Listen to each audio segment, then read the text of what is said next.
मलिका, राजकुमारी से कह देना वो आज कहीं ना जाए। मेरा दोस्त सुल्तान कबीर अपने बेटे का रिश्ता लेकर आ रहा है।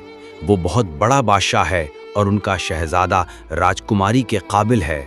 जी हुजूर, मैं राजकुमारी को अभी बताती हूँ। मुझे अभी जाकर मुस्कान को बताना होगा, आज उसे कहीं नहीं जाना। राजा साहब का हुक्म है, लड़के वाले देखने आ रहे हैं। मुस्कान, बेटा मुस्कान, उठ जाओ, मुझे तुमसे एक ज़रूरी बात करनी है। जी अम्मी, क्या बात है? आप इतनी सुबह क्यों जगा रही हैं? बेटा मुस्कान, तुम्हारे अब्बू बादशाह सिकंदर ने कहा है कि आज तुम कहीं मत जाना। उनका पुराना दोस्त कबीर अपने बेटे का रिश्ता लेकर तुम्हें देखने आ रहा है। जो भी हो जाए, मैं शादी तो सिर्फ आर्यन से ही करूंगी। मैं उससे सच्ची मोहब्बत करती हूँ, कोई और नहीं।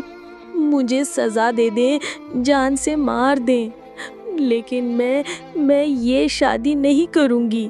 मैं तो सिर्फ आर्यन से ही शादी करूंगी। मैं अब यहाँ नहीं रह सकती, मुझे जाना होगा। मैं आर्यन को सब कुछ बताऊंगी बस।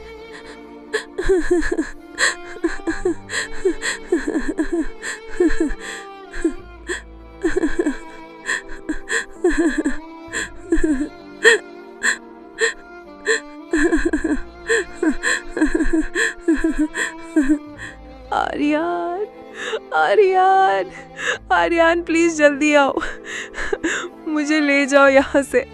मैं आपके बगैर नहीं रह सकती। आर्यन, आओ आर्यन, आ जाओ। प्यारे दोस्तों, अगर मेरी कहानी आपको अच्छी लगी हो तो प्लीज़ इसे लाइक करें, मेरे चैनल को सब्सक्राइब करें और अपने सब दोस्तों के साथ शेयर करें। आपका प्यार ही मेरी ताकत है और अगली कहानी बहुत जल्द आ रही है। तो तब तक खुश रहें, सलामत रहें और मुस्कान के साथ जुड़े रहें।